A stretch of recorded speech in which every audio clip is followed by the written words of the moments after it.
Elles ont un parfum de vacances et d'été. Pourtant, les glaces se savourent à n'importe quelle période de l'année. Installé depuis le mois de mars en plein centre-ville de Forbach, Emmanuel, un artisan glacier d'origine sicilienne, est bien placé pour nous dire que les glaces se savourent en toute saison. Bon, c'est sûr qu'on est des artisans qui travaillent essentiellement avec la météo. Là, au mois de juillet, c'était parfait. Au mois d'août, c'est un petit peu plus difficile. Mais on sait qu'en Lorraine, on aime beaucoup la glace. Il suffit juste de voir un petit peu, même dans les villes à nos entourages. Par exemple, à Sarrebruck, quand vous allez sur les terrasses, vous voyez que les glaciers sont toujours pleins.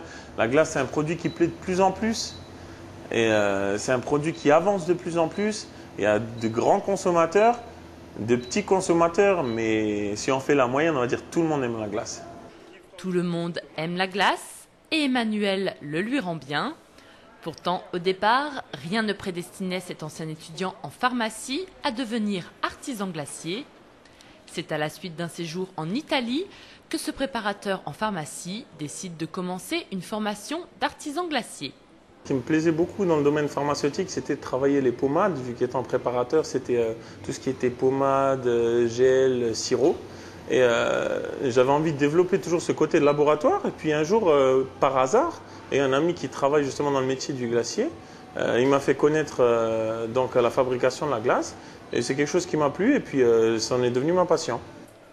Emmanuel travaille uniquement à partir de produits frais et de fruits de saison. Il s'approvisionne auprès des fournisseurs allemands et des maraîchers du coin afin de proposer à sa clientèle des glaces 100% artisanales, au goût bien différent de celles qu'on peut acheter en grande surface. La glace qui est faite maison, c'est toujours différent. C'est des produits qui sont frais. On va travailler nous-mêmes les pistaches, on va travailler nous-mêmes la fraise. On connaît exactement les dosages. En plus, la glace italienne, c'est des produits qui sont faits à partir de lait.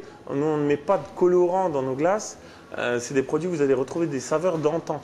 C'est vraiment quelque chose de particulier. En plus, on travaille aussi les granités au citron. Où là, vous allez vraiment avoir que du jus de citron, du citron bio et du sucre et de l'eau. Donc là, on va vraiment découvrir de nouvelles saveurs que malheureusement, on ne trouve plus dans les grandes surfaces, dû justement au prix très onéreux des fruits et des légumes en ce moment.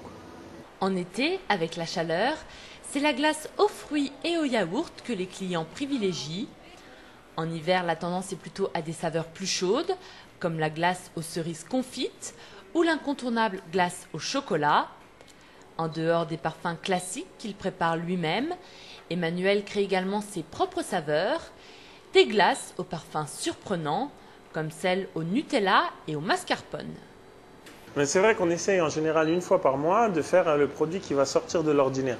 Par exemple, les mois précédents, on a eu la glace au pecorino, qui est une glace faite à base de fromage de chèvre.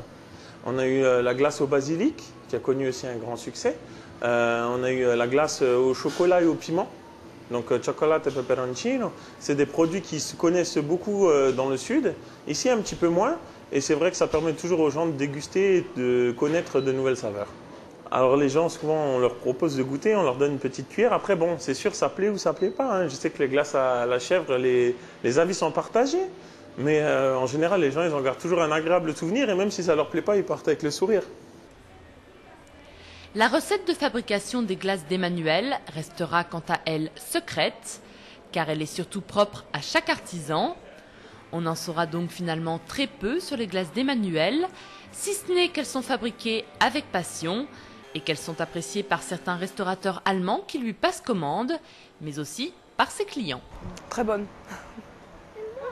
On est à toi, oui. Et toi, qu'est-ce que t'en penses? Qu'est-ce que tu penses de la glace Schtroumpf? Elle est bonne, hein? Ouais, elle la mange avec les doigts, vous voyez, donc elle est bonne. Chaque parfum va se travailler de façon différente. Si vous prenez une glace, par exemple, comme la pistache, là où on va broyer la pistache, on va travailler avec le sucre, après on va y ajouter le lait, on va mixer tout ça, on va faire reposer la pâte. Il y a la pasteurisation du lait aussi qui prend beaucoup de temps.